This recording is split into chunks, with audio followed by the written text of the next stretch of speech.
Static non static variable वाला भी एक एग्जांपल हो गया था, ठीक है। स्टैटिक नॉन स्टैटिक भी हो गया, ओवरलोडिंग भी हो गया, ठीक है। चलिए स्टूडेंट्स बताइए।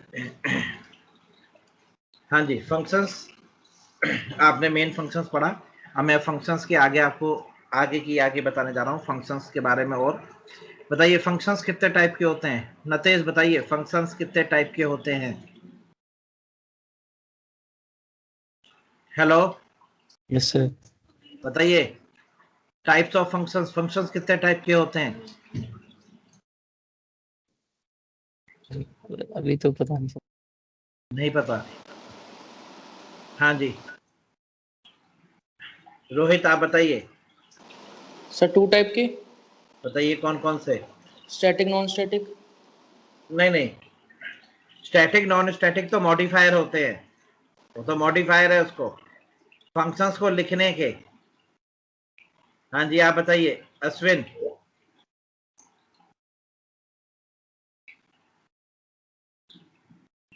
सो pre defined user defined. Pre defined user defined नहीं, प्री डिफाइंड यूजर डिफाइंड नहीं बेटा। चलिए आप लोगों को नहीं पता इसका मतलब, यार इनको जोड़ा जा रहा है।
फंक्शन स्टूडेंट दो टाइप के होते हैं, एक होता है कॉल बाय वैल्यू और एक होता है call by reference. Call by value, call by reference. हाँ जी नतेश बताइए कितने टाइप के फंक्शन बताए मैंने अभी? हेलो सर 2 टाइप के। क्या क्या बताए? सर कॉल बाय रेफरेंस, हाँ call by value. Call by value. याद आ गया? सी में पढ़े होंगे आपने ये, call by value call by reference. दोनों में क्या डिफरेंस होता है बताइए? ये तो शायद मैंने अभी आप लोगों को बताए या नहीं बताए? Hello no sir. नहीं बताए, ठीक है। तो सी लैंग्वेज में आपने पढ़े होंगे फंक्शंस।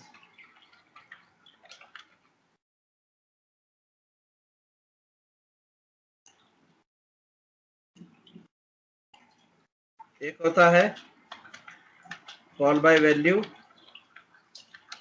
और एक होता है कॉल बाय रेफरेंस।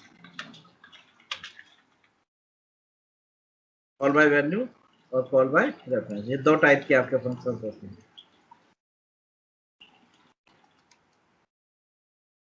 डिफरेंस बताइए कोई भी स्टूडेंट, किसी भी स्टूडेंट में आप में से किसी को भी अगर पता है तो बताइए call by value call by reference में क्या डिफरेंस होता है? स्टूडेंट्स बताइए अगर आप में से कोई जानता है तो। सर वैल्यू में हम वैल्यू देते हैं, पास करते हैं कॉल बाय वैल्यू हाँ में। जी हाँ कॉल जी बाय रेफरेंस में हम वेरिएबल का एड्रेस पास करेंगे। हाँ जी ठीक है सही है। कॉल बाय वैल्यू में हम वैल्यू पास करते हैं और कॉल बाय रेफरेंस में एड्रेस पास करते हैं। चलिए ठीक है, तो नाम से पता चल रहा है डिफरेंस क्या है, मेन डिफरेंस क्या है इन दोनों में? मेन डिफरेंस क्या है? कॉल बाय वैल्यू में जब आप वैल्यू पास करते हैं, यानी कि एक होती है फॉर्मल आर्गुमेंट, एक होती है एक्चुअल आर्गुमेंट, ये तो पता है। फॉर्मल आर्गुमेंट और एक्चुअल आर्गुमेंट किसे कहते हैं स्टूडेंट्स? ये जानते हैं या ये भी बताऊं? कॉल बाय वैल्यू में फॉर्मल आर्गुमेंट और एक्चुअल आर्गुमेंट किसे कहा जाता है? हेलो,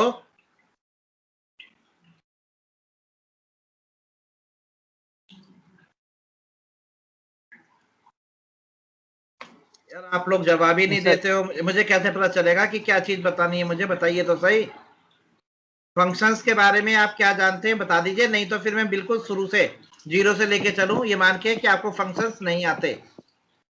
सर बता दो एक बार क्लियरली, स्टार्टिंग से ही बता दो। बस ठीक है, अब आपने कह दिया कि नहीं पता तो मैं बिल्कुल जीरो से लेके चल रहा हूँ कि फंक्शंस आपको नहीं पता किसे कहते हैं। चलिए, तो फंक्शंस जो है दो तरह से लिखे जाते हैं, call by value, call by reference. तो पहले बता दो फंक्शंस होता क्या है। देखिए, फंक्शन जो है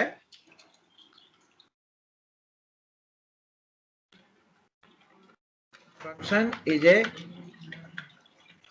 group of statement. Function is a group of statement combined together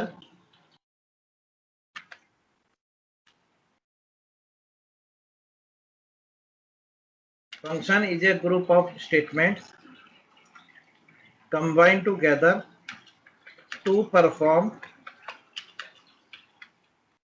specific task. Function जो है वो ग्रुप ऑफ स्टेटमेंट्स होता है जो डिजाइन किया जाता है किसी स्पेसिफिक टास्क को परफॉर्म करने के लिए, इसे कहते हैं फंक्शन। ठीक है, ये मैंने फंक्शन की आपको डेफिनेशन लिखवाई है। Function is a group of statements combined together, ठीक है, टू परफॉर्म स्पेसिफिक टास्क। चलिए, ये फंक्शन की डेफिनेशन हो गई। तो अब दूसरा क्वेश्चन आता है,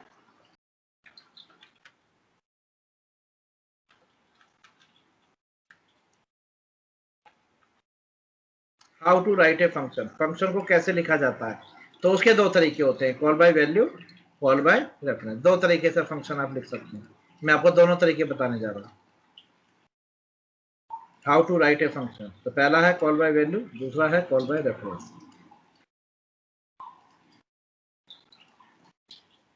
चलिए, फंक्शंस को लिखते कैसे हैं ये देखिए स्टूडेंट।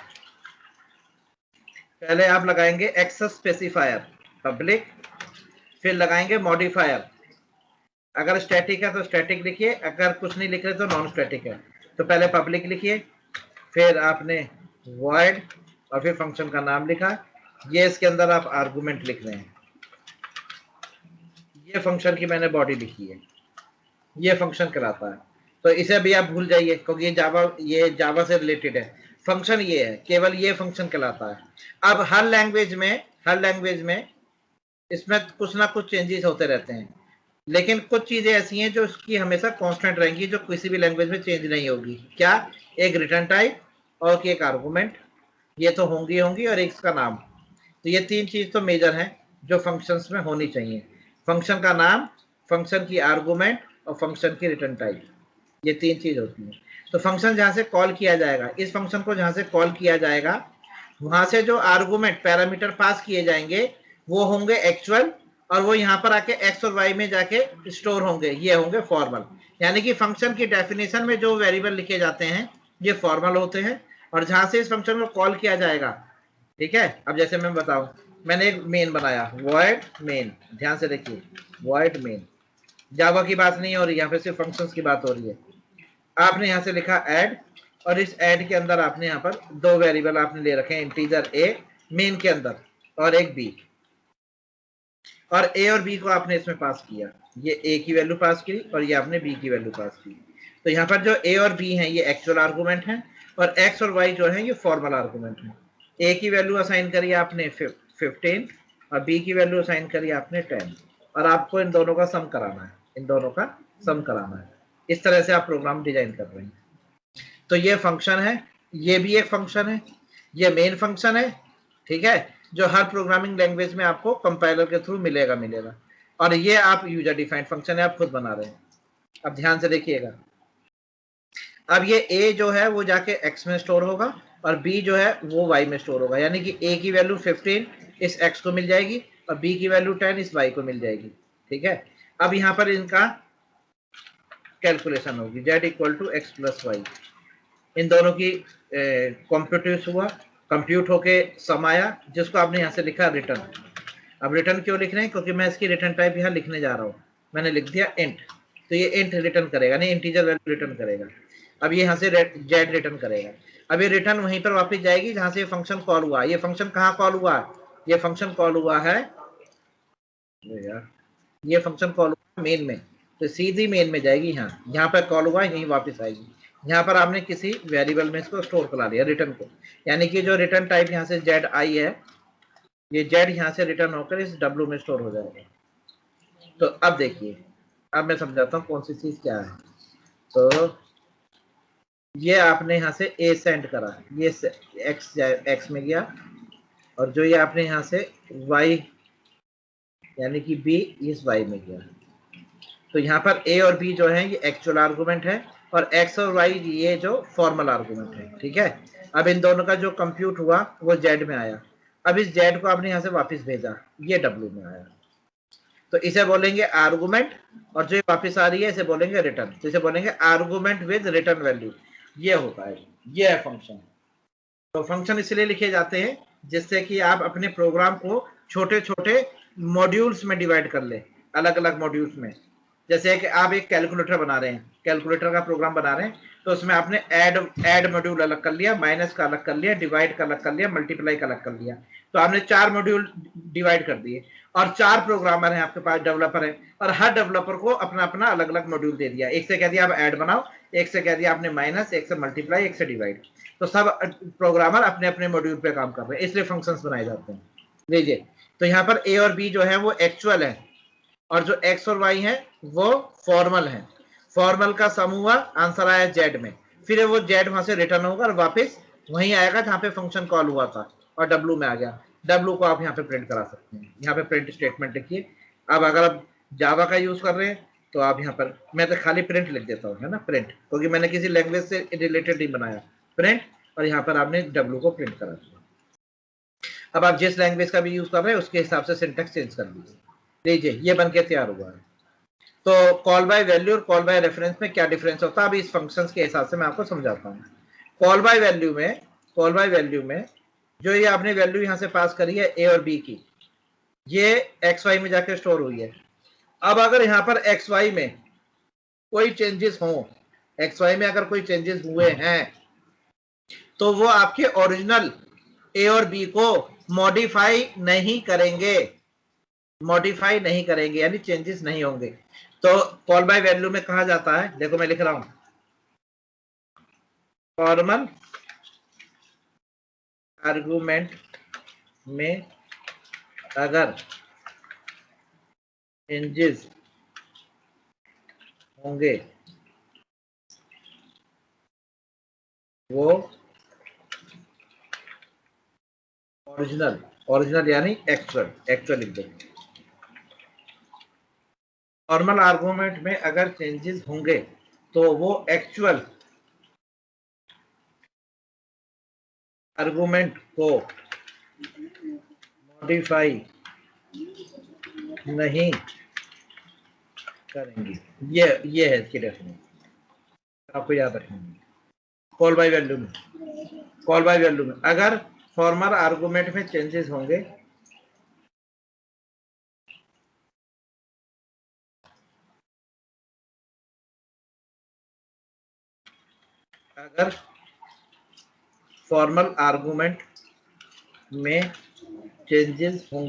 तो वो एक्चुअल आर्गुमेंट को मॉडिफाई नहीं करेंगे। ये होता है call by value.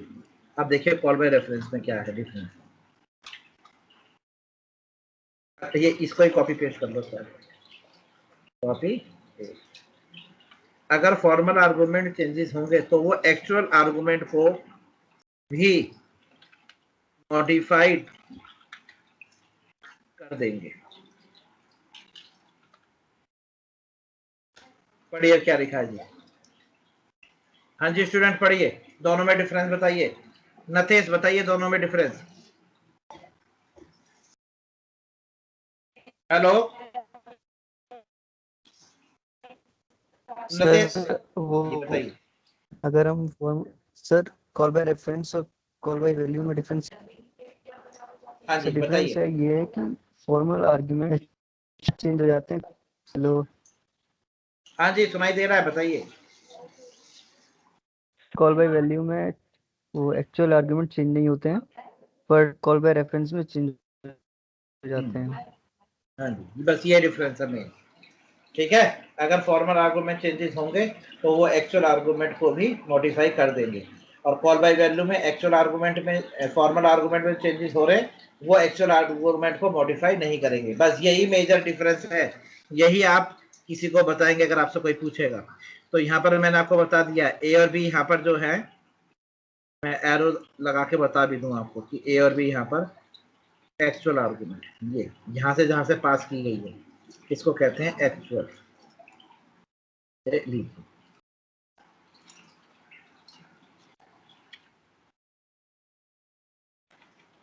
Actual argument, ये एक्चुअल आर्गुमेंट है।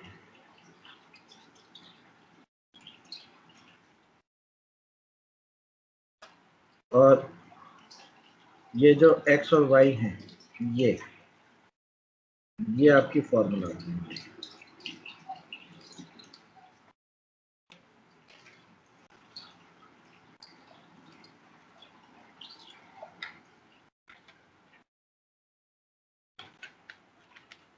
ये फॉर्मूला, ये दो तरह की आर्गुमेंट होती हैं, एक्चुअल और फॉर्मल। हर लैंग्वेज में, जावा की बात नहीं है, सभी लैंग्वेज की कॉमन बातें हैं ये, कि जहाँ से वेरिएबल पास किए जा, जहाँ से फंक्शन कॉल हो रहा है और वेरिएबल पास किए जा रहे हैं वो एक्चुअल है, और जहाँ जाके वो रिसीव हो रहे हैं मतलब स्टोर हो रहे हैं वो फॉर्मल है।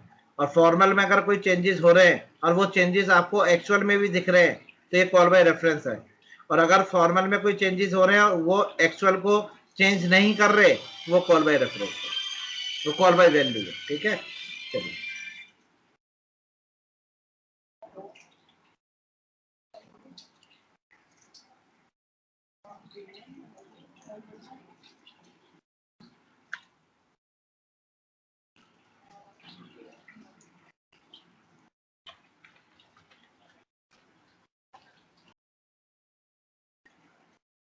एक मिनट। हेलो, हाँ जी कौन? हाँ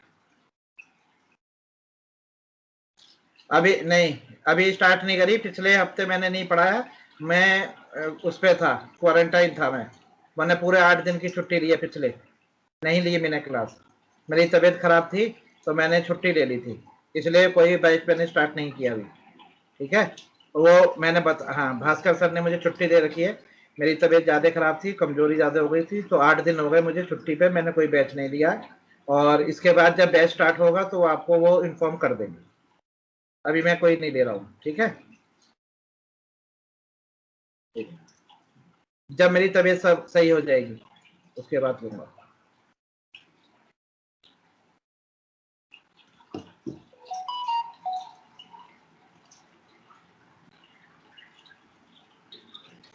ये लीजिए, तो ये मैंने आपको समझा दिया है कि call by value, call by reference क्या होता है। अब इसको लिखने के सिग्नेचर आते हैं, ये सिग्नेचर आप याद रख लीजिएगा,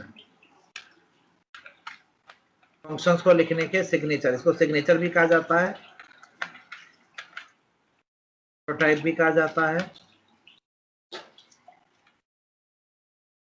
और डिक्लेरेशन भी कहा जाता है। 3 तरह से आपसे पूछा जाएगा कि फंक्शन का सिग्नेचर बताइए, फंक्शन का प्रोटोटाइप बताइए, या फंक्शन की डिक्लेरेशन बताइए, इस तरह से आपसे क्वेश्चन पूछा जाएगा। तो आप बताएंगे कि किसी भी फंक्शन को लिखने के लिए, किसी भी फंक्शन को, चाहे C++, जावा, .NET, पाइथन, दुनिया की कोई भी लैंग्वेज हो, अगर आपको फंक्शन लिखने को कहा जा रहा है तो आप उसका सिग्नेचर 4 तरीके से लिख सकते हैं। पहला सिग्नेचर कहलाता है आर्गुमेंट विद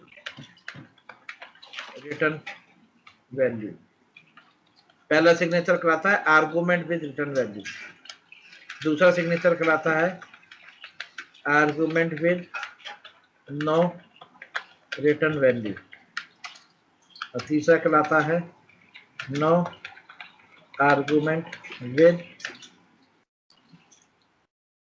रिटर्न वैल्यू, और चौथा कहलाता है no argument with no return value. ये लीजिए, ये 4 सिग्नेचर होते हैं फंक्शंस को लिखने के लिए। Argument with return value, argument with no return value, no argument with return value, no argument with no return value. ये 4 तरीके से आप फंक्शंस लिख सकते हैं किसी भी लैंग्वेज में। ये 4 सिग्नेचर होते हैं, चाहे कॉल बाय वैल्यू से लिखो, चाहे आप कॉल बाय वैल्यू में लिखो तो भी ये 4 सिग्नेचर हैं, और चाहे कॉल बाय रेफरेंस से लिखो तो भी ये 4 सिग्नेचर हैं। ये सिग्नेचर कहलाते हैं। तो कोई भी फंक्शन जब लिखा जाता है तो वो सिग्नेचर उसमें पहले आपको चूज करना है कि मैं जो फंक्शन लिखने जा रहा हूँ उसमें सिग्नेचर कौन सा यूज करूँ उसको लिखने के लिए। तो इन चारों में से किसी एक सिग्नेचर का आप यूज करेंगे। आंसर्स चारों से सेम आएंगे, आंसर सभी से सेम आएंगे, लेकिन आपको डिसाइड करना पड़ेगा कि आपको कौन सा वाला फंक्शन यूज करना है, मतलब कौन सा सिग्नेचर यूज करना है। तो चलिए, पहले वाले सिग्नेचर का पहला जो सिग्नेचर है उससे अगर आप कोई फंक्शन लिख रहे हैं तो आप ऐसे लिखेंगे, इंट ऐड इंट इंट। ये होता है सिग्नेचर, इसे कहते हैं आर्गुमेंट विद रिटर्न वैल्यू। तो ये कहलाएगी आर्गुमेंट और ये कहलाएगी रिटर्न वैल्यू। तो इसे कहेंगे argument with return value. Okay, चलिए दूसरा आ जाइए। अब दूसरा देखिए, argument with no return value. Argument है लेकिन रिटर्न नहीं है, तो जिस फंक्शन की रिटर्न नहीं होती वह वॉइड लिख देते हैं, वॉइड ऐड फिर इंट कॉमा इंट। ये बन गया आपका दूसरा वाला signature. Argument with no return value, argument तो है लेकिन कोई रिटर्न वैल्यू नहीं है, ये बन गया आर्गुमेंट विद रिटर्न वैल्यू। चलिए अब दूसरे तीसरे पे आइए, no argument with return value. Argument कोई नहीं है लेकिन रिटर्न है, तो लिखिए इंट ऐड के ब्रैकेट के अंदर वॉइड लिख दीजिए, वॉइड। ये वॉइड का मतलब होता है इग्नोर करना, तो ये अब ये आर्गुमेंट इग्नोर कर दूं इसमें। ये हो गई argument with no return value, sorry no argument with return value. यह है argument with no return value, यह है आर्गुमेंट विद रिटर्न वैल्यू। अब चौथा आता है, चौथा है no argument with no return value. तो आप लिखेंगे वॉइड ऐड वॉइड। ये होते हैं जी सिग्नेचर। ये मैंने आपको 4 सिग्नेचर बताए, इनके इसके थ्रू आप फंक्शंस लिखेंगे। कोई भी फंक्शन लिखें आप, कोई भी फंक्शन देख, जो भी आपके पास कोई भी बना हुआ फंक्शन है उसको आप चेक कर लीजिए, वो इन चारों में से किसी एक सिग्नेचर से जरूर बना होगा। क्लियर है? अब ये प्रोग्राम के हिसाब से सिग्नेचर में चेंज होते हैं, जैसे कि जावा में अगर कोई आर्गुमेंट नहीं होती, नो आर्गुमेंट नहीं होती, तो वहां पे वॉइड नहीं लिखते, वॉइड नहीं लिखते। आप सिर्फ पैरेंथेसिस को खाली छोड़ दीजिए, इसका मतलब ही नो आर्गुमेंट होगा, नो आर्गुमेंट। लेकिन रिटर्न के लिए आपको वॉइड लिखना पड़ेगा। यहाँ पर वॉइड का मतलब है कि रिटर्न नहीं करेगा ये फंक्शन, ना आपसे कोई आर्गुमेंट लेगा ना ही आपको कुछ रिटर्न करेगा। ये फंक्शन आपसे आर्गुमेंट तो नहीं लेगा लेकिन रिटर्न करेगा। ये फंक्शन आपसे आर्गुमेंट लेगा लेकिन रिटर्न नहीं करेगा। ये फंक्शन आपसे आर्गुमेंट भी लेगा और आपको रिटर्न भी करेगा। ये है जी 4 सिग्नेचर। अब इन चारों सिग्नेचर से आप फंक्शंस को डिजाइन करेंगे, चाहे कोई भी फंक्शन हो, इन चारों का ही सिग्नेचर आप यूज करेंगे। ठीक है, तो मैं आपको ये चारों से ही सिग्नेचर का आपको प्रोग्राम बना के दिखा देता हूँ प्रैक्टिकल। ये तो थ्योरी चल रही है अभी आपकी। लीजिए, ये थे प्रोटोटाइप, ये है जी फंक्शंस। बिल्कुल मैंने जीरो से बता दिया आपको, ये मान के कि आपको फंक्शंस नहीं पता, तो मैंने सबसे पहले बताया कि फंक्शन जो है वो ग्रुप ऑफ स्टेटमेंट्स हैं जिनको कंबाइंड किया जाता है एक साथ कि किसी स्पेसिफिक टास्क को परफॉर्म करने के लिए। जैसे कि आपने एक फंक्शन बना लिया ऐड का, अब जितनी बार भी आप उस फंक्शन को कॉल करेंगे ऐड को, वो हमेशा आपको ऐड ही करके देगा, स्पेसिफिक टास्क के लिए बनाया जाता है। तो बनाने का मैंने आपको तरीका बताया, इस तरह से आप फंक्शंस बनाते हैं, फिर उसको मेन से कॉल करते हैं। तो जहां से आप कॉल करते हैं वो एक्चुअल होता है, और जहां जाके वो स्टोर होता है वो फॉर्मल होता है। अगर फॉर्मल में कोई चेंजेस होने पर एक्चुअल भी चेंजेस हो रहे हैं तो वो रेफरेंस से होगा, और फॉर्मल के चेंजेस होने पे एक्चुअल चेंज नहीं हो रहे तो वो कॉल बाय वैल्यू होगा। अब इनको लिखने के 4 तरीके होते हैं, इनको बोलते हैं सिग्नेचर। तो ये 4 सिग्नेचर मैंने आपको बताए। ठीक है स्टूडेंट, ये कर दिया मैंने सेव। अब आ जाइए प्रैक्टिकल, अब आपको ज्यादा समझ में आ जाएगा प्रैक्टिकल। चलिए जी, ये लीजिए प्रैक्टिकल मैंने आपको लगाते हैं, और ये मैंने नोटपैड ओपन करा। सर एक क्वेश्चन। हाँ जी पूछिए। सर एक सिंपल एडिशन का प्रोग्राम करते हैं हम विदाउट फंक्शन के, तो वहाँ पे वैल्यूज स्टार्टिंग में डिक्लेयर कर सकते हैं ना हम, एक्स और वाई। आपकी ना आवाज साफ नहीं आ रही, एक बार दोबारा रिपीट करिए। सर अगर एक सिंपल प्रोग्राम बनाते हैं हम एडिशन का या सब्ट्रैक्शन का, हाँ जी हाँ जी। तो विदाउट फंक्शन के बनाते हैं, तो वहां पे नहीं, ऊपर विदाउट वैल्यू। फंक्शन के तो बना ही नहीं सकते। कहाँ बनाते हैं विदाउट फंक्शन, बताइए। मेन फंक्शन के अंदर, मेन भी तो फंक्शन ही है।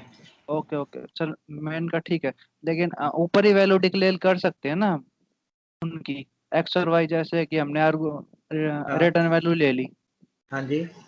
तो ऊपर ही डिक्लेयर कर सकते हैं हम, या नीचे मेन के अंदर ही डालना पड़ेगा हमें उसके लिए? जावा में ग्लोबल कहाँ होता है बेटा? जावा में आप ऊपर कहाँ डिक्लेयर करने को कह रहे हैं, बताइए। जैसे कि मैंने नोटपैड खोला, बताइए कैसे कह रहे हैं आप? सर अभी आपने प्रोग्राम खोला था, वही खोल लीजिए एक बार। चलिए, जो मैंने अभी समझाया आपको, यस ये लीजिए रोहित फंक्शंस। हाँ लीजिए। सर, अगर यहाँ पे फंक्शन को कॉल नहीं करना होता हमें, ये इसे फंक्शन को कॉल नहीं करना होता। तो ऊपर ही वैल्यू डिक्लेयर कर सकते थे क्या, एक्स और वाई की एडिशन करना होता हमें? कहाँ पे? यहाँ पे कह रहे हो, हाँ यहाँ डिक्लेयर करने को? हाँ हाँ हाँ हाँ। अब ये बताओ किस में कह रहे हो, जावा में कह रहे हो और सी में कह रहे हो? जावा में सर। नहीं कर सकते, जावा में ग्लोबल नहीं होता ना। अच्छा जावा में तो क्लास के बाहर आप फंक्शंस के बाहर कुछ लिख ही नहीं सकते। सी में कर सकते थे, सी अच्छा। में ग्लोबल होता है। सर एक डाउट क्लासेस के बारे में भी था। किसका जी? क्लास के बारे में था, जैसे हम क्लास सर किस केस में हम मल्टीपल क्लासेस का यूज करते हैं? जब आपको अभी मल्टीपल क्लासेस वाला तो डिस्ट्रीब्यूटेड एप्लीकेशन अगला टॉपिक है। इस फंक्शंस के बाद अगला टॉपिक वही है, डिस्ट्रीब्यूटेड एप्लीकेशन। जब आपको एक बड़े प्रोग्राम को छोटे छोटे सब प्रोग्राम्स में डिवाइड करके बनवाना हो, जैसे मैंने अभी आपको बताया था कैलकुलेटर। तो जैसे आप मेरे पास मान के चलिए, मैं एक कंपनी का एचआर हूं और आप चारों, कौन कौन, रोहित, नतेश और विकास और अश्विन, आप चारों मेरे डेवलपर हो।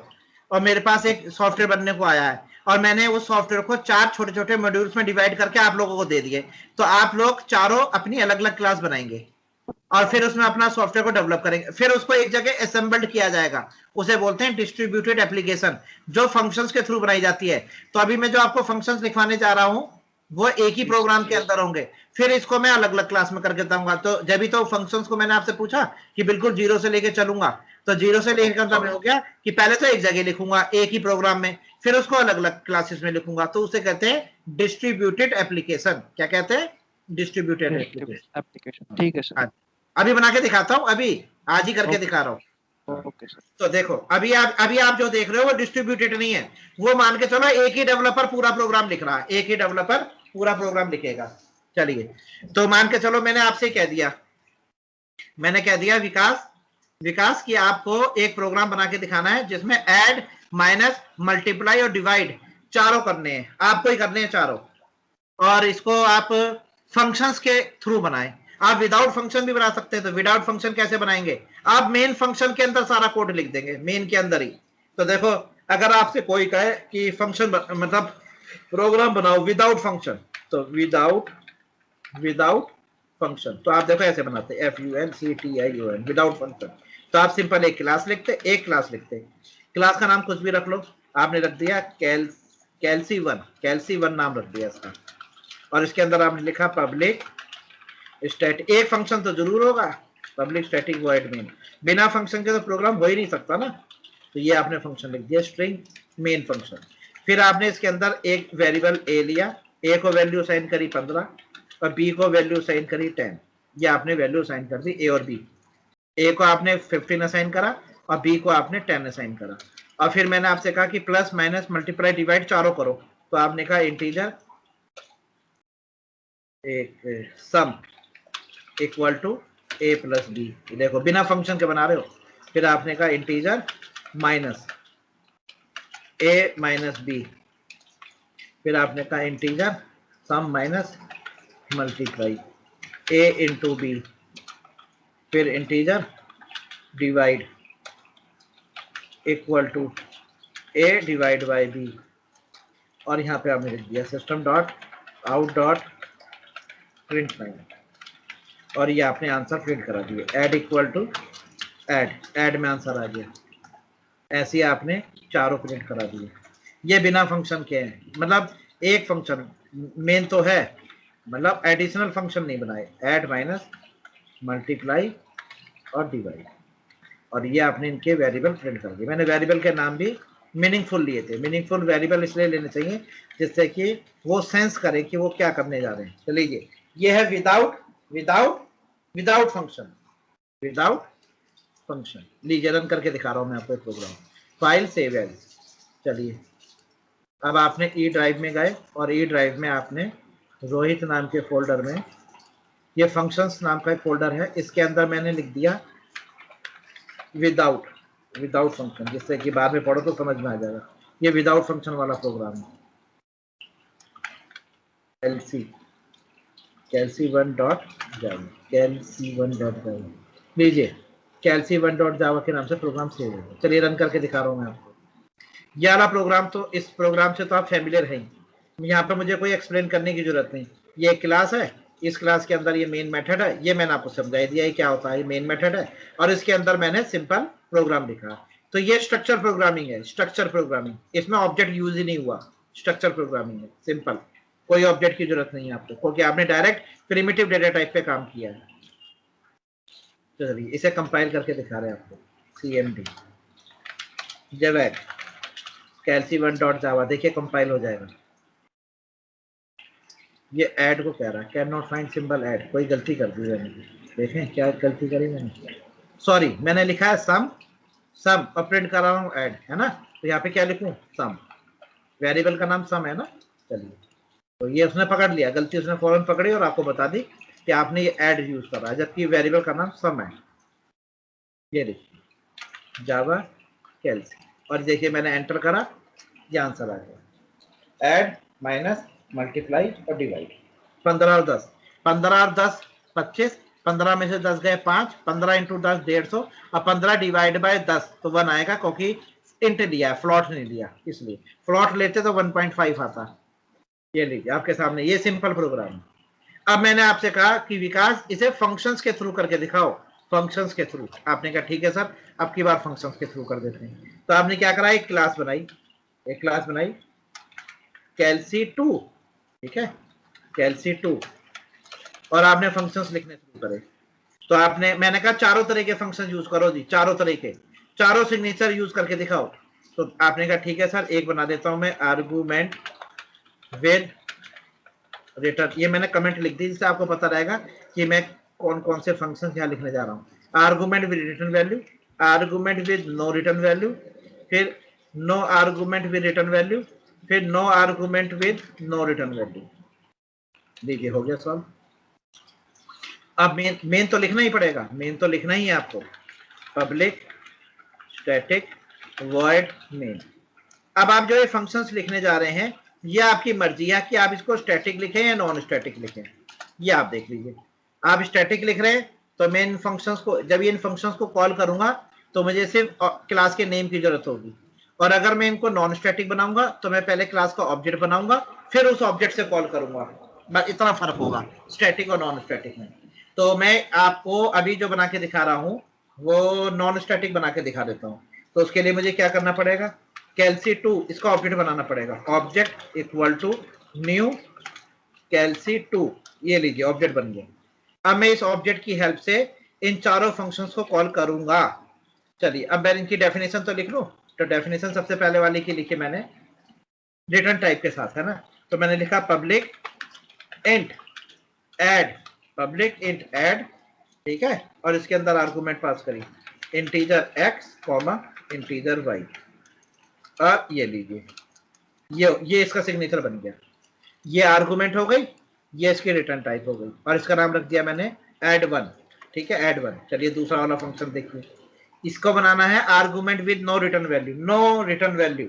यहां लिखूंगा मैं public void add two, function का नाम रख दिया, और इंट x इंट y। तो देखो इस वाले सिग्नेचर में, इस वाले सिग्नेचर में क्या फर्क है, इसकी रिटर्न टाइप है, इसकी रिटर्न टाइप नहीं है। तो किसमें लिखा है नो रिटर्न वैल्यू। चलिए तीसरा वाले में कह रहा है कि आर्गुमेंट नहीं होगी, मतलब आर्गुमेंट नहीं होगी। तो देखिए इस वाले को कैसे लिखूंगा, पब्लिक इंट ऐड 3, और इसको खाली छोड़ दूंगा। ये लीजिए, तो ये वाला फंक्शन जो है ये फंक्शन नो आर्गुमेंट, आर्गुमेंट कोई नहीं है, रिटर्न के साथ है। ये आर्गुमेंट है लेकिन रिटर्न नहीं है, इसमें आर्गुमेंट और रिटर्न दोनों है। चलिए अब चौथा वाला बनाने जा रहा हूं, यहां लिखूंगा मैं पब्लिक void add 4, ये नो आर्गुमेंट नो रिटर्न, ना कोई आर्गुमेंट ना कोई रिटर्न। लीजिए बन गए 4 फंक्शन। ये लीजिए 4 फंक्शन आपको बना के दिखा दी। अब इनकी डेफिनेशन मतलब इनकी बॉडी में कुछ लिखता हूं और फिर कॉल करके दिखाता हूं। तो आपने कहा ठीक है जी, सबसे पहले इस 1 को कॉल करके दिखाओ। तो देखो जब किसी फंक्शन को कॉल करना होता है, जब भी आपसे, मैं आपको एक ट्रिक बताता हूँ। ट्रिक, वो ट्रिक ये है कि जब भी किसी फंक्शन को कॉल करने को कहा जाए तो सबसे पहले उसकी ये देखो कि वो पब्लिक है, प्राइवेट है, प्रोटेक्टेड है, क्या है, वो पब्लिक है, यानी कि इसे कॉल किया जा सकता है। ठीक है, फिर चेक करो उसकी आर्गुमेंट क्या है, मतलब कॉल करते समय आपको उसको आर्गुमेंट देनी है, तो आपको 2 इंटीजर वैल्यू पास करनी है और वो रिटर्न में आपको 1 इंटीजर वैल्यू वापस देगा। मतलब आपसे 2 वैल्यू तो आपसे लेगा लेकिन रिटर्न आपको 1 करेगा। अब एक नोट है, अब वो नोट याद कर लीजिए। वो नोट ये है,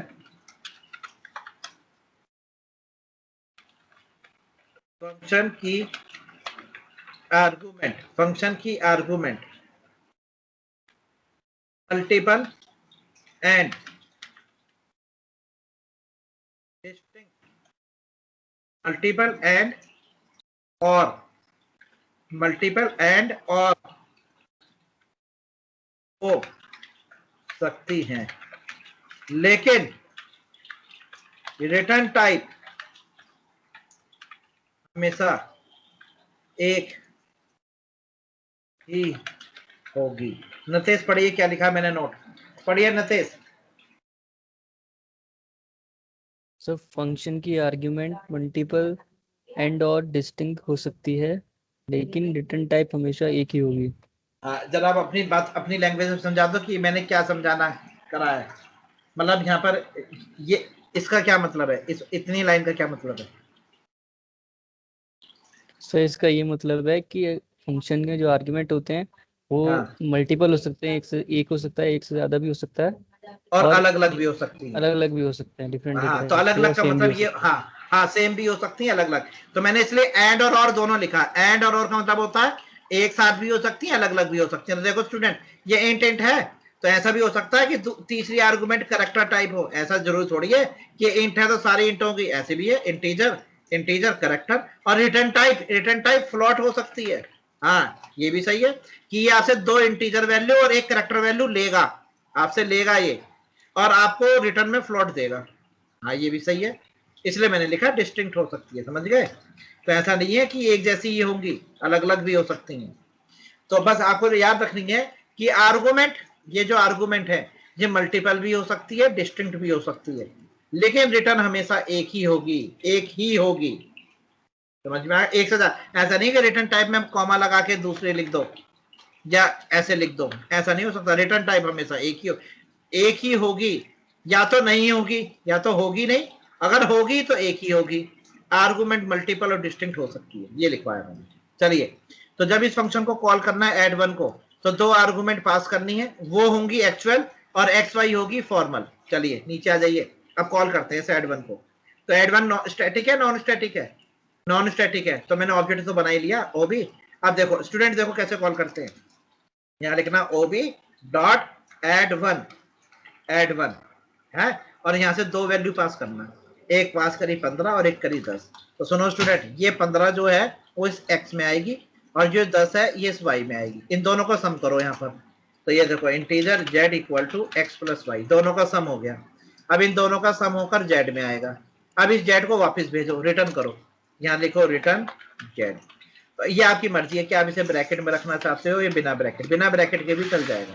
ठीक है, तो जैसे ये रिटर्न करेगा यहाँ से जेड, ये जेड रिटर्न होकर वहीं वापस जाएगा जहां पर ये कॉल हुआ है, तो ये वहां पर वापस आएगा। अब यहाँ पर वापस आएगा तो इसको यहाँ पर किसी वेरिएबल में स्टोर करा लो, इंटीजर w। तो आंसर जो यहाँ से जेड आया था वो इस w में आ जाएगा, रिटर्न होके w में आ जाएगा, w को प्रिंट करा लो। इसे कहते हैं स्टूडेंट आर्गुमेंट भेजना और रिटर्न वापस लेना। ये लीजिए, ये आंसर ऐड 1 से आया, इसलिए मैंने इसके आगे ऐड 1 लिख दिया, जिससे कि जब इस प्रोग्राम को रन करूंगा तो जब लिखाएगा ना ऐड 1 तो समझ जाना कि आंसर इस वाले फंक्शन से आया है। चलो जी, दूसरा नोट भी लिखवा दे रहा हूं। नोट 1 नोट 2, नोट साथ के साथ आप पढ़ते जाइए क्या लिखा हुआ है। नोट 2 में मैं लिखवा रहा हूं, फंक्शन की रिटर्न टाइप ऐसा, फंक्शन की रिटर्न टाइप हमेशा वापस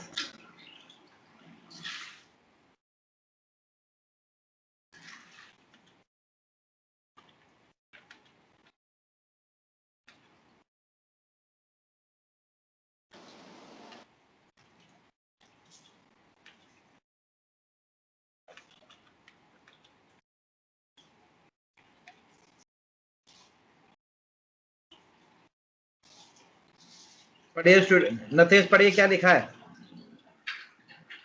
फंक्शन की रिटर्न टाइप हमेशा वापस वही जाएगी जहां से फंक्शन कॉल हुआ था।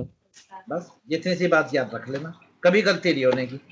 अब ये आप अगर आपसे कोई पूछे बता भाई ये रिटर्न कहाँ जाएगा, ये जो रिटर्न कर रहा है ये ऐड वन जो अपने अंदर से रिटर्न कर रहा है कहाँ जाएगा, तो आप कहना ऐड वन जहां पर कॉल हुआ था। अब देख लो ऐड वन कहाँ कॉल हुआ है, ऐड वन यहाँ कॉल हुआ है, ये कॉल हुआ है, तो ये रिटर्न टाइप ना यूं समझ लो, ये जो डब्लू है वो यहाँ, वो डब्लू है जेड है, जेड है, ये जेड यहाँ आया हुआ, ये जब ये सॉल्व हुआ होगा तो जेड आया होगा। अब ये जेड किसके इक्वल है, डब्लू के, डब्लू को प्रिंट करा दो, ऐसे है। समझ में आ गया, ये रिटर्न टाइप। तो याद रखना फंक्शन की रिटर्न टाइप हमेशा वापस वहीं जाएगी जहां से फंक्शन कॉल हुआ था। क्लियर है, चलिए स्टूडेंट। सर अभी इसके साथ अगर मल्टीप्लिकेशन करना पड़ जाए तो वो कहाँ पे होगा? मल्टीप्लिकेशन करके फंक्शन बनाना पड़ेगा आपको यहाँ पर। नहीं, जो वैल्यू हमने जेड में आई, डब्लू में आ गई है एडिशन की हाँ वैल्यू, उस एडिशन के साथ ही हमें जो आंसर आया उसके साथ मल्टीप्लिकेशन करना पड़ता है 2 से। हाँ हाँ, तो बस यहीं पे कर दो ना, ये देखो इंटू टू इंटू टू, यहीं से। हाँ ऐसे कर दो और क्या, क्योंकि जो ऐड होके आंसर आया ना 15 और 10, 15 10 को ऐड करा तो डब्लू में क्या आया होगा 25, यस सर। 25, तो ऐसे कर दो डब्लू इंटू टू, अब आंसर आएगा 50। दिखाऊं, चलो रन करके दिखाता हूँ, बाकी को भी बंद कर दूं। भाई देखो अभी मैंने ये कंप्लीट नहीं करे तो एरर देगा ना, तो देखो इसे कहते हैं मल्टी लाइन कमेंट। देखो एक स्लैश लगाओ, एक स्टार लगाओ, और फिर एक स्टार स्लैश लगाओ, ये बंद हो गए सब। चलो रन करके दिखा दे रहा हूँ एक बार। कैल्सी 2 नाम से है ये, कैल्सी 2 डॉट जावा, कैल्सी 2 डॉट जावा, ठीक है। चलिए देख लीजिए आंसर देख लीजिए, जब कैल्सी 2 डॉट जावा, देखिए कंपाइल हुआ, हाँ हो गया जावा। अब कैल्सी 2 और देखिए आंसर आएगा 50, ठीक है, ये देखिए ना 50 आया। हेलो, हाँ जी सर, ठीक है यस ठीक है यस सर, यस सर। ठीक है। और अगर हाँ वो तो हमने 2 कर दिया ना इसलिए आया, वरना तो अगर आप ये 2 हटा दो तो जो आपने यहाँ से आर्गुमेंट भेजी थी 15 और 10 उसका ही सम आएगा। ये देखिए अब आएगा 25, ठीक है जी। चलिए, तो इसे कहते हैं स्टूडेंट आर्गुमेंट भेजना, और इसे कहते हैं आर्गुमेंट रिसीव करना। चलिए अब एक नोट और लिख देता हूँ, सारे नोट लिखवा दे रहा हूँ, कभी गलती होगी नहीं आपसे दोबारा, बस ये नोट को याद रखिएगा। अब देखिए मैं नोट में क्या लिखवा रहा हूँ,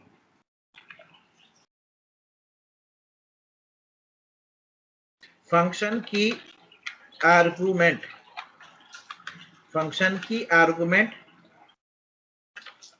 इनपुट होती है। आगे समझ में, फंक्शन की आर्गुमेंट इनपुट होती है, FUNCTIN, फंक्शन की रिटर्न टाइप, फंक्शन की रिटर्न टाइप आउटपुट होती है। लीजिए, तो जो फंक्शन में आप रिटर्न, जो फंक्शन आपको रिटर्न कर रहा है वो तो आउटपुट है उसका, और जो आपसे आर्गुमेंट ले रहा है वो उसका इनपुट है। तो इस ऐड वन को एक्स वाई को सम करना था, तो इसने आपसे ये इनपुट लिया, और जो आंसर आया जेड उसने आपको वापस करा। तो ये लिखा मैंने, फंक्शन की आर्गुमेंट इनपुट होती है, फंक्शन की रिटर्न टाइप आउटपुट होती है। क्लियर स्टूडेंट, ये 3 नोट हो गए। चलिए, तो अभी आप ये प्रोग्राम जो देख रहे हैं उस प्रोग्राम ने आपने क्या क्या चीज देख ली,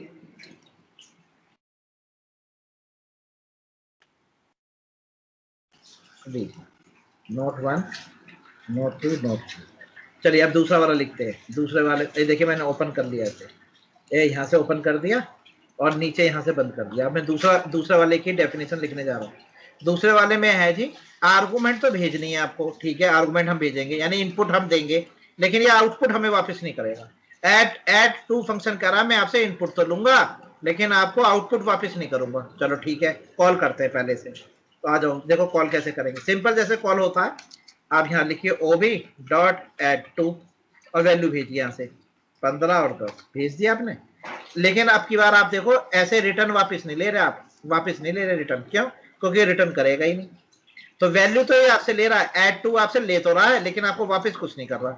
चलिए वैल्यू लेके चलते हैं। वैल्यू यहाँ पर आ गई 15, यहाँ आ गई 10, इनका सम करा लो।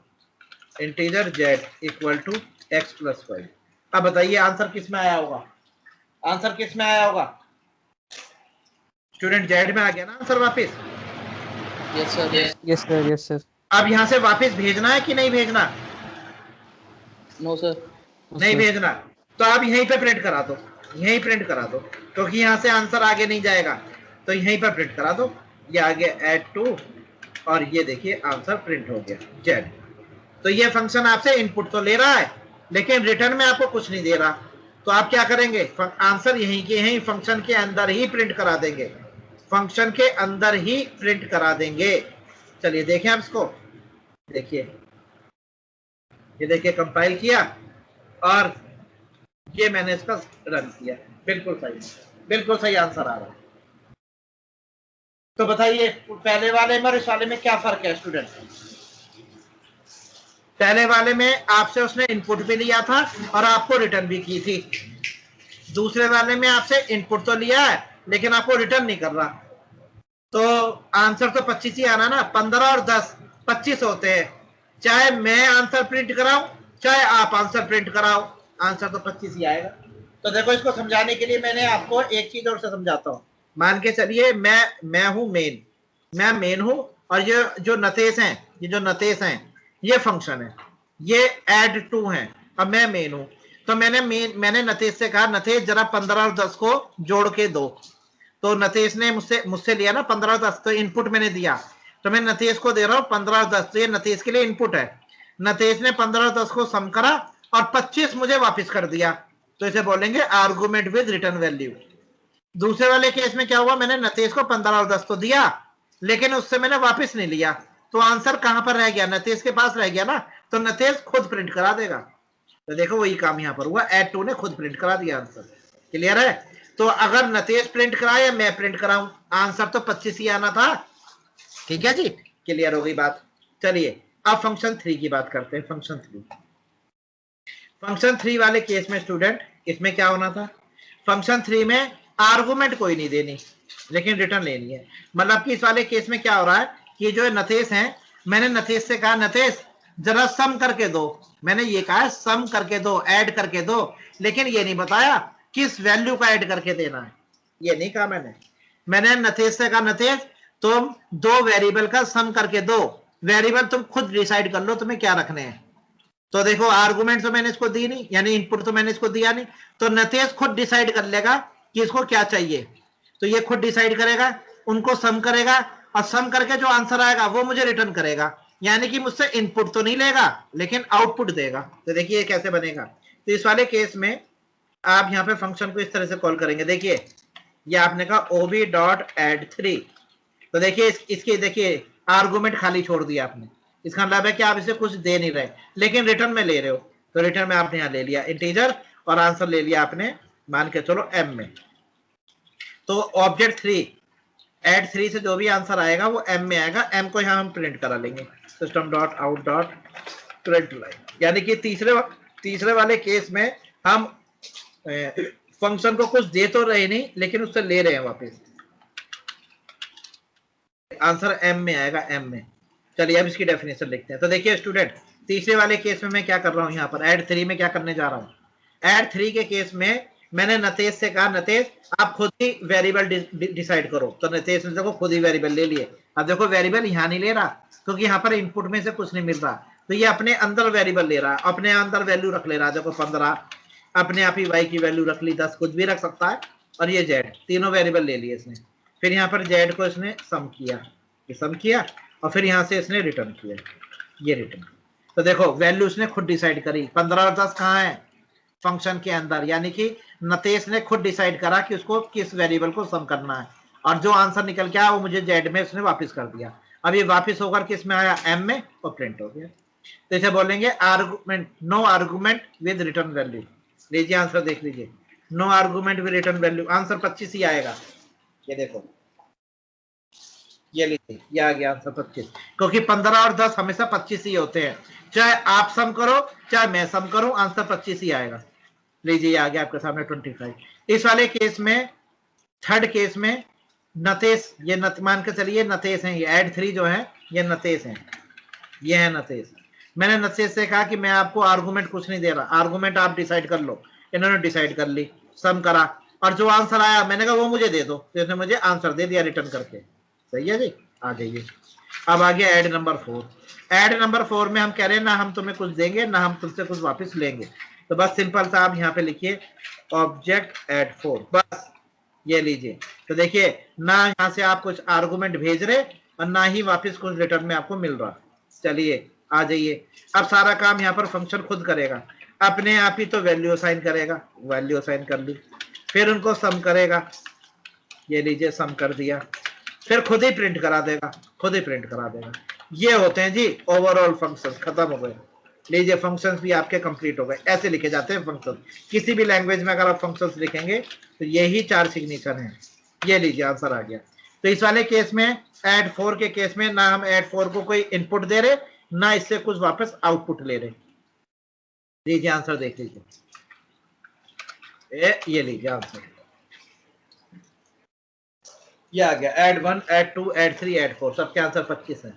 लीजिए स्टूडेंट्स, अब आप मुझसे क्वेश्चन पूछ सकते हैं, जिसको जिसके जो भी दिमाग में क्वेश्चन आ रहा है प्लीज पूछ लीजिए, कैसे कैसे मैं आपको दोबारा बता दूंगा एक बार।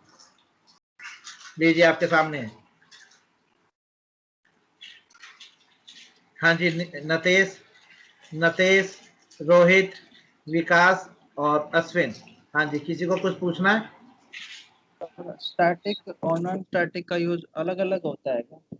हाँ जी, अगर आपको इसको स्टैटिक बनाना है तो सबके आगे यहाँ पर स्टैटिक लिख दीजिए। मैंने आपको कल बताया तो था, स्टैटिक अगर आप बनाते हैं तो वो सभी के लिए कॉमन हो जाएंगे, और अगर आप नॉन स्टैटिक बनाते हैं तो हर ऑब्जेक्ट के लिए अलग अलग होंगे।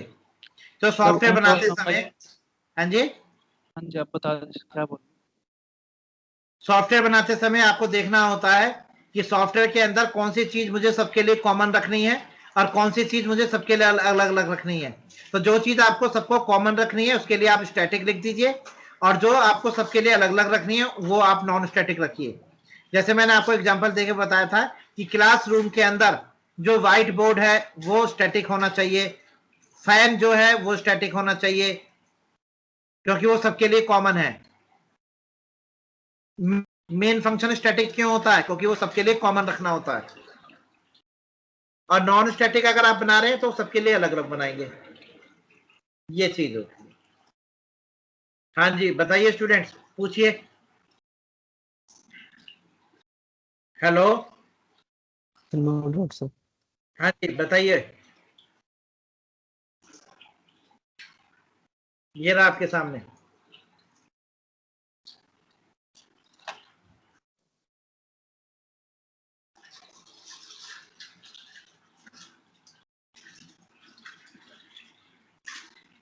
हाँ जी स्टूडेंट्स, कुछ पूछना है और? नहीं सर, समझ में आ गया।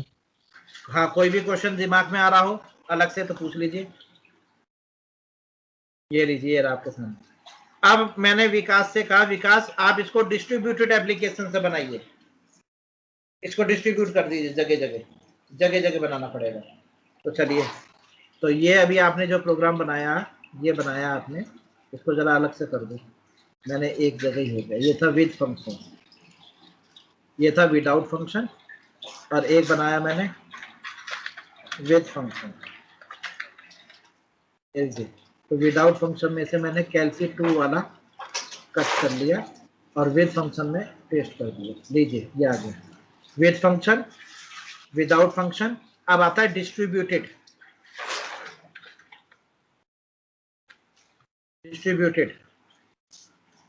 एप्लीकेशन। चलिए अब डिस्ट्रीब्यूटेड एप्लीकेशन में कैसा बनेगा? डिस्ट्रीब्यूटेड एप्लीकेशन में सर देखिए, ध्यान से देख लो, अलग अलग डेवलपर होंगे। एक क्लास नतेश, नतेश से मैंने कहा कि आप ऐड फंक्शन बनाइए, तब इनके पास ऐड बनाने के 4 तरीके हैं, किसी से बना सकते हैं। तो इन्होंने कहा कि मैं बना रहा हूँ no argument with no return value, तो इन्होंने ऐड नाम का फंक्शन बना दिया, इंटीजर एक्स इंटीजर वाई। ये देख लीजिए student, integer z equal to x plus y, और system dot out dot print line, ये देखते रहिए, ये ऐड बना दिया मैंने जेड, ये बन के तैयार हो गया इनका फंक्शन। और देखिए इसे कोई मेन वेन नहीं बनाते यहाँ पर, फाइल सेव एज, और इसको सेव कर लिया नतेश डॉट जावा, ये नतेश ने कोड लिखा है और मैंने इसको फंक्शंस में डिस्ट्रीब्यूट एप्लीकेशन में सेव कर दिया नतेश नाम से। लीजिए देख लीजिए, ये आ गया नतेश नाम से। चलिए फिर मैंने लिखा न्यू नया पेज, क्लास, दूसरे का नाम रख दिया रोहित, ये लीजिए यहाँ लिखा मैंने public void minus integer x integer y, ये लीजिए ये रोहित क्लास है।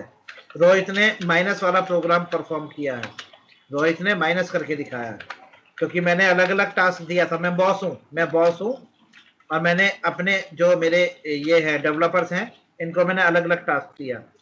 मैंने रोहित से कहा आप माइनस करिए, आपको सिर्फ माइनस पे ध्यान देना है, तो रोहित ने माइनस वाला फंक्शन लिख दिया, फाइल सेव एज, और इसको मैंने रोहित के नाम से सेव कर दिया, रोहित डॉट जावा, ये लीजिए ये रोहित के नाम से सेव हो गया। लीजिए बन गया नतेश रोहित।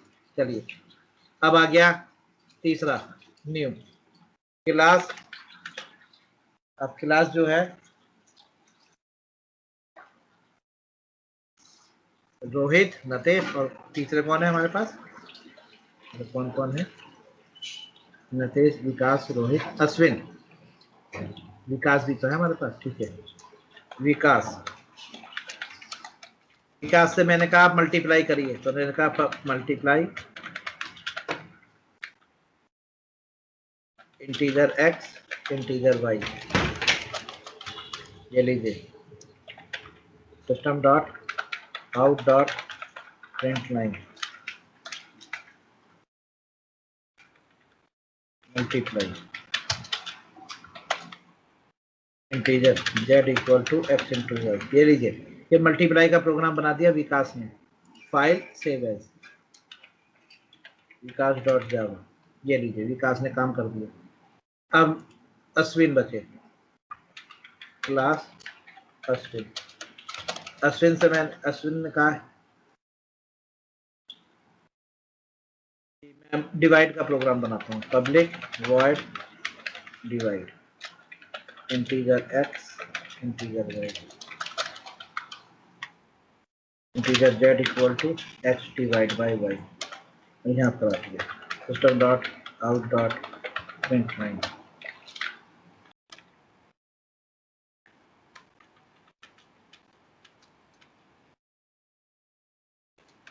ये आ गया file save as dot Java, ये लीजिए ये हो गया आपके 4, ये लीजिए ये रहे 4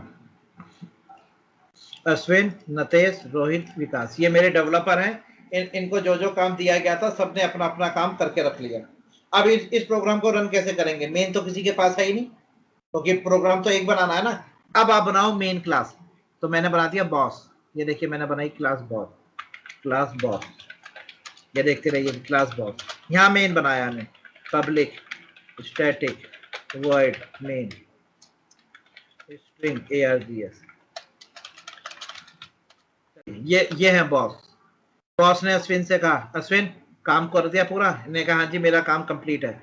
तो देखिए मैंने अश्विन का ASHWIN Ashwin AA equal to new Ashwin का ऑब्जेक्ट बना लिया, ये आ गया अश्विन का object. AA Natesh NATESH NN equal to new NATESH Natesh, ये नतेश का ऑब्जेक्ट आ गया। फिर आ गया Rohit ROHIT Rohit RR equal to new Rohit, ये रोहित का ऑब्जेक्ट बन गया।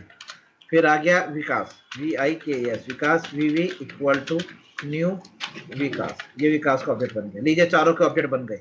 अश्विन के पास है डिवाइड, तो मैंने लिखा AA डॉट डिवाइड अब आप इस ए से ऐड माइनस मल्टीप्लाई कॉल नहीं कर सकते, क्योंकि अश्विन के अंदर जो है वो डिवाइड है, तो केवल डिवाइड ही कॉल होगा। आप सोचो मैं ए से ऐड माइनस मल्टीप्लाई डिवाइड कर दूं, नहीं हो सकता। इसी चीज को कहा जाता है नॉन स्टैटिक है वो। क्लियर है? तो वो सिर्फ अश्विन से ही कॉल होगा, अश्विन ही कॉल करेगा उसे। क्लियर? तो यहां पर आपने लिख दिया 45 और 15। चलिए फिर एनएन, यानी कि ये हुए हमारे नतेश। नतेश ने क्या करा था? ऐड। नतेश ने ऐड करा था, तो सिर्फ नतेश ऐड को ही कॉल कर सकते हैं। नतेश से क्या हो कि आप मल्टीप्लाई डिवाइड कॉल कर दो, नहीं कॉल कर सकते। यहां डाला मैंने 45 और 12। ठीक है, फिर आ गए हमारे आर आर। आर आर ने क्या किया था? रोहित ने करा था माइनस। चलो तो आर आर डॉट माइनस, इन्होंने भी डाल दिया 45 12। वैल्यू तो आप कुछ भी रख दो।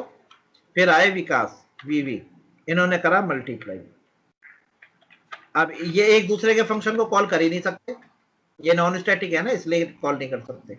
45 और 12 लीजिए, इसे कहते हैं डिस्ट्रीब्यूटेड एप्लीकेशन। अलग अलग डेवलपर से मैंने अलग अलग जगह डेवलप करवाया था, फिर उसको एक जगह बॉस में रख दिया। अब मैं बॉस को सेव कर रहा हूँ, save as boss dot Java. लीजिए बॉस भी सेव हो गई। लीजिए स्टूडेंट, ये रहे आपके सामने सब। अब इसमें से मेन किसके पास है? मेन, MEIN, मेन फंक्शन किसके पास है? बॉस के पास। तो बॉस को कंपाइल करिए। ये देखिए स्टूडेंट, सिर्फ बॉस को, मैं जो भी काम करूंगा बॉस के साथ काम करूंगा, बाकी देखो अपने आप होते। देखो नई चीज देखने को मिलेगी, देखना। ये देखो मैं कंपाइल कर रहा हूं बॉस को, बॉस के अलावा मैं किसी को हाथ नहीं लगा रहा। तो जैसे ही बॉस कंपाइल होगा तो अपने आप देखना ये सभी अपने आप कंपाइल होते चले जाएंगे। देखना ये देखो, ये देखो, देखो हो गए। ये देखिए, इसे मत देखिए, हाइबरनेट चल रहा है, इसे मत देखिए। ये आ गए, हो गए, हो गए कंपाइल सबके सब। अब इसमें रन करना है। यहाँ लिखिए जावा, जावा बॉस, बॉस को रन करिए। ये आंसर आ गया। देखिए डिवाइड, ऐड, माइनस, मल्टीप्लाई, सभी एम्प्लॉय ने अपना अपना कोड लिखा था और वो कोड कंपाइल होकर आंसर दे दिया। देखा स्टूडेंट्स, ये है कहानी। इसे कहते हैं डिस्ट्रीब्यूटेड एप्लीकेशन। जगह जगह डिजाइन की जाती है, फिर एक जगह से कॉल किया जाता है। ये है जावा, ऐसे बनाई जाती है। अच्छा, अब एक चीज और देखिए स्टूडेंट, ये देखिए मैंने सबको डिलीट कर दिया, वापस वैसे ही कर दिया जैसा था। अगर आप अश्विन को कंपाइल करेंगे तो सिर्फ अश्विन ही कंपाइल होगी। देखना, अश्विन से सिर्फ अश्विन कंपाइल होगी। देखो देखो, और कोई कंपाइल ही नहीं होने का। देखो केवल अश्विन कंपाइल हुई। चलिए ऐसे आपने रोहित को कंपाइल करा तो सिर्फ रोहित ही कंपाइल होगा, कोई और कंपाइल नहीं होगा। देखिए, देखते रहिए ऊपर, रोहित कंपाइल हुआ। ऐसे आपने यहाँ पर दूसरे कौन है? नतेश, नतेश को कंपाइल करा तो सिर्फ नतेश ही कंपाइल हुआ। ऐसे आपने विकास को कंपाइल किया तो केवल विकास कंपाइल हुआ। देख लीजिए, देख रहे हो, है ना? चलिए अब मैं आपको एक दूसरा दिखाता हूं। अब एक काम करिए, ये सब कहाँ असेंबल्ड हुए हैं? बॉस में ना, तो सिर्फ बॉस को कंपाइल कर दीजिए। ये देखिए सारे कंपाइल हो जाएंगे। ये देखिए कंपाइल हो गए सारे के सारे। ये जो वार्निंग, ये नोट आ रहा है, ये आपके यहाँ नहीं आएगा। ये मेरे यहाँ हाइबरनेट भी पीछे चल रहा था, उसका चल रहा है, इसलिए ये आपके यहाँ नहीं आएगा। ध्यान रखिएगा, इसको मत देखिए। जो नोट आ रहा है, ये क्या आ रहा है? जावा बॉस। ये देखिए रन हो गया, आंसर भी आ गया। देखा स्टूडेंट, ये है डिस्ट्रीब्यूटेड एप्लीकेशन। अब आगे समझ में कि फंक्शंस क्यों बनाए जाते हैं, जिससे कि आप अपने कोड को छोटे छोटे मॉड्यूल, यहाँ पर मॉड्यूल कौन है? क्लासेस। जावा में बिना क्लास के फंक्शन नहीं लिख सकते ना। आपको अगर फंक्शन लिखना है तो क्लास के अंदर लिखना होगा। तो आपने पहले क्लासेस बनाई, फिर क्लासेस के अंदर डिफरेंट डिफरेंट फंक्शंस बना के सेव कर दिया अलग अलग प्रोग्रामर ने, फिर उनको एक जगह कंबाइन कर दिया जाए। ठीक है स्टूडेंट, बताइए कोई दिक्कत? No sir. कोई दिक्कत वाली बात कहीं से कहीं तक भी? No sir. No sir. चलिए, तो आप समझ में आ गया कि जावा में किस तरह से प्रोग्रामिंग करनी है। जावा में आपको जब आपसे कहा जाएगा कि आपको अलग अलग मॉड्यूल में बनाना है, अलग अलग मॉड्यूल हो गया, यानी कि आपको अलग अलग क्लासेस में अलग अलग क्लासेस डिजाइन करनी है, उसके अंदर फंक्शंस लिखने हैं। और अगर आपसे कहा जा रहा है कि आपको सिर्फ एक क्लास लिखनी है, तो मेन क्लास के अंदर ही सारा प्रोग्राम बना दो। मेन के अंदर ही, जैसे मैंने आपको करके दिखाया, तीनों चीज में आपको करके दिखाई। देखिए ये विदाउट वाला फंक्शन था, तो इसमें हमने कुछ बनाया ही नहीं, सारा कोड मेन के अंदर ही लिख दिया। ये रहा। फिर दूसरा प्रोग्राम बनाया, उसमें मैंने आपको फंक्शंस के थ्रू दिखाया। तो देखिए मैंने आपको फंक्शंस यहाँ पे बना के दिखाए, एक क्लास बनाई और उसके अंदर फंक्शंस बना दिए, सारे फंक्शंस। चलिए फिर तीसरा बताया कि अलग अलग क्लासेस बनाओ, तो देखो अलग अलग क्लासेस बनाई, अलग अलग फंक्शंस बनाए, फिर उनको एक जगह रख के कंपाइल और रन किया।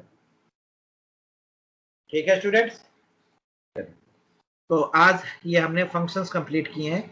और कॉल बाय वैल्यू रेफरेंस नहीं करा अभी बेटा, अभी रेफरेंस वाला नहीं हुआ, कॉल बाय वैल्यू वाला हुआ है।